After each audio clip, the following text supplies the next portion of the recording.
Hello, welcome back learners. In this another session of strategic management, here we are going to discuss another external tool of analysis, and that is resource-based theory of competitive advantage.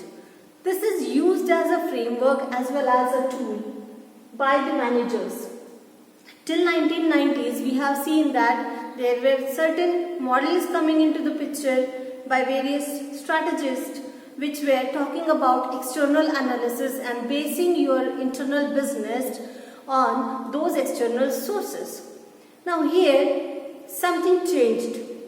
Barney in 1991 through his article presented that instead of focusing on external analysis, the company should build up such internal capabilities so that whatever may be the situation at the external environment, it can still be sustainable in the future.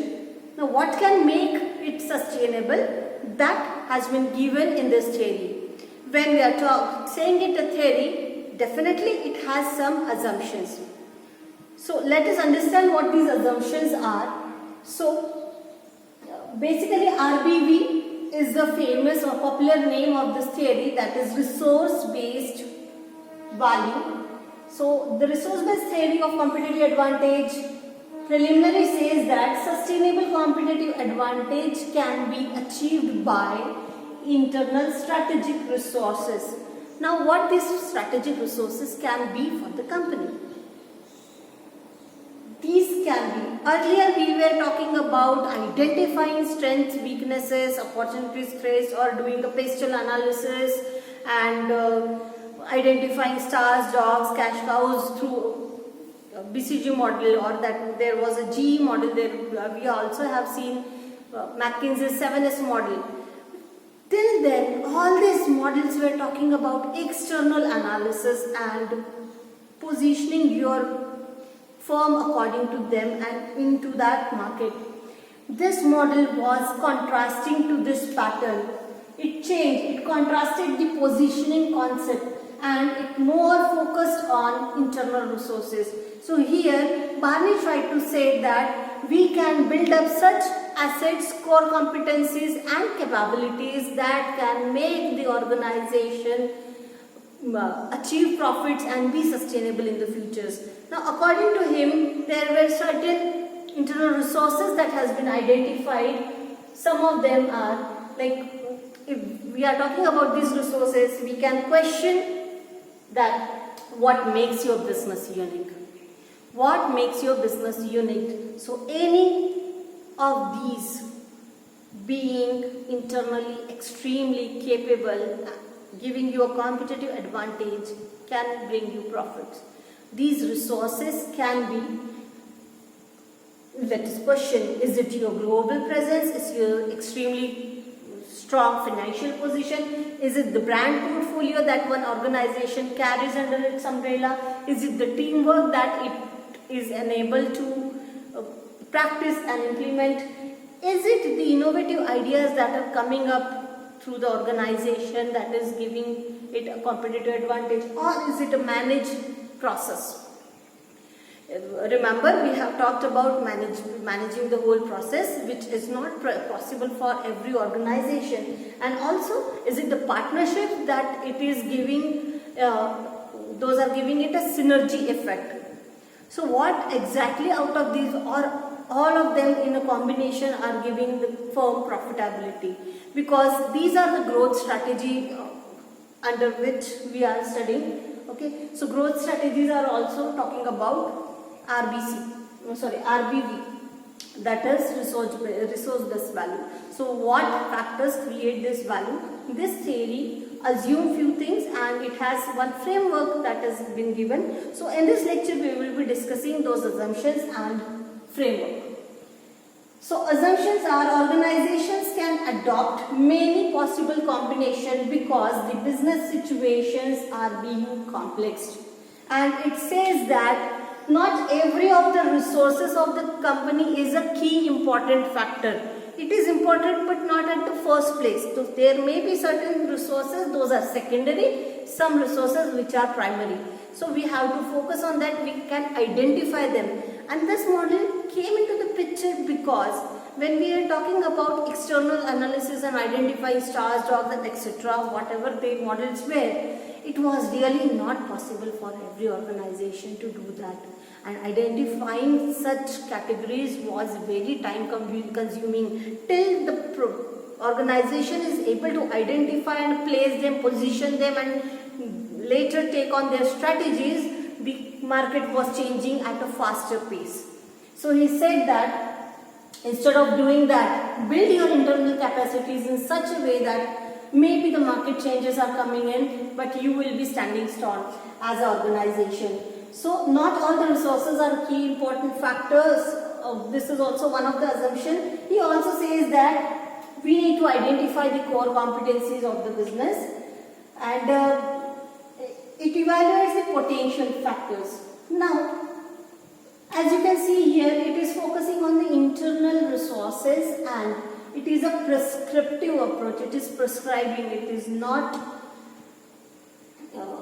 a descriptive only, and it is a pivotal for RBV.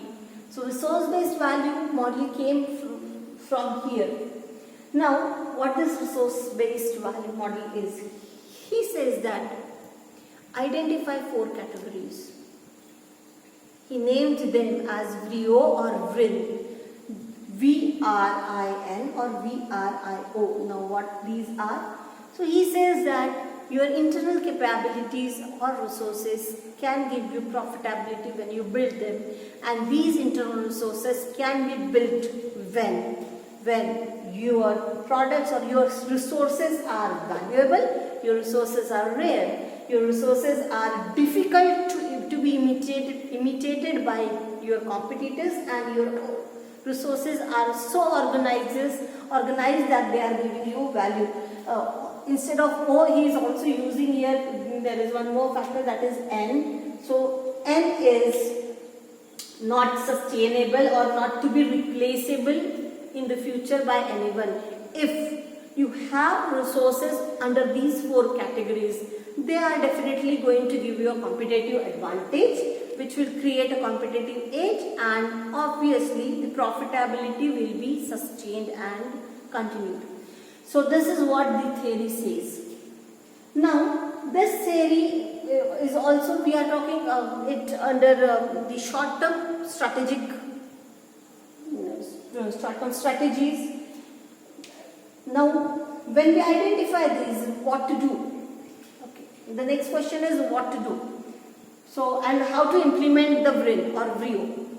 So, do you know, or whether an organization knows how valuable its resources are, how rare they are they likely to be copied by the competitors in the future? So, can you just imagine or just have a look around you or any news you refer to and identify any such companies which are very unique with their resources?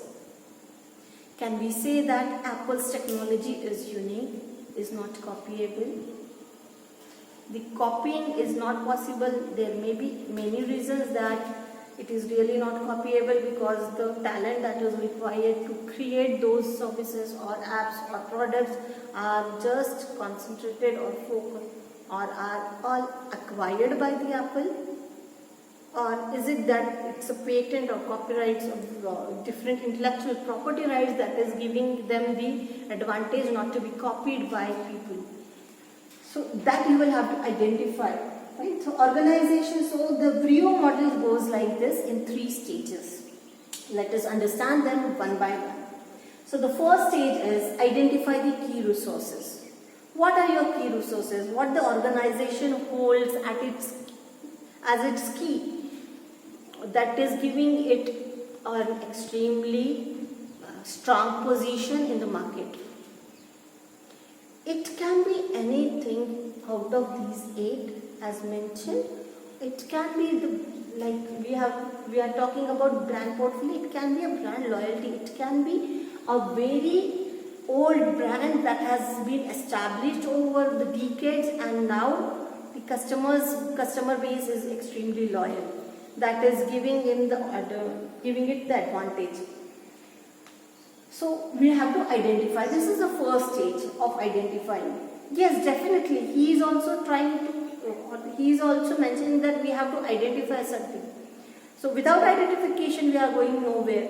And that is why, whether they are external analysis tool like SWOT or PESTEL and anything like BCG or GE modeling, here also we are going to identify something which is the very basic and starting point of any work we conduct. So identify the key resources. Out of these 8, what are your valuable key resources?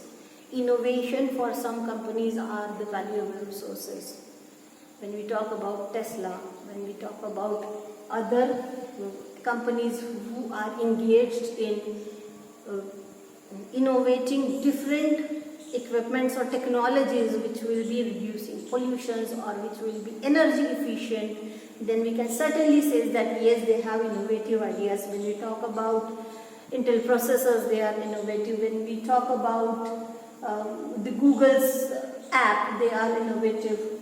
So, is the innovation your key factor which is not available so easily with your competitors? Then it has to be developed again and again, more and more, and it has to be taken care of more than the secondary or the resources which are less valuable or which are less important to your organization. Sometimes even the leadership is also the valuable factor. Can you believe, like companies like Infosys, where they keep their values, policies, morals and ethics at the first place? That is building a trust among the employees as well as the customers. The services, the way they are providing the services, the way they are customizing their softwares and apps, that is also their valuable resource. Strong financial position. So when we talk about companies like Reliance, they have a strong financial position and they are literally entering into any market they can extract. So this is giving them a competitive advantage, definitely. Certain brands have a global presence and they may launch any product under that with the help of that strong presence of them in the international market. So that is why we are talking about exactly identifying the key resources. Once the key resources are identified, the second stage comes is identify them to fulfill these VOs. Means identify them which are valuable, which are rare, which are imitable or not imitable, or whose imitation is the costliest one, and organize. So certain, if some companies come up with extreme patented technologies which are hard to copy or hard to imitate, then you can identify them and put into this category. So the Barney says that when you can categorize these 4 and identify your resources under these 4 labels. So first label, which is valuable, that means enable that valuable resource is enabling the firm to implement the strategies that improves the efficiency and effectivity, and that's why that is valuable. Are not attainable to other companies, so it's rare. Imperfectly imitable means not imitable by any other people, or when they imitate it becomes costly for them, and also not sustainable. So if your resources are not replaceable by any other resources, that means they are not sustainable. They have to be used very cautiously. So once the VO category is done, the last stage comes is develop, nurture and protect these resources that pass these evaluations.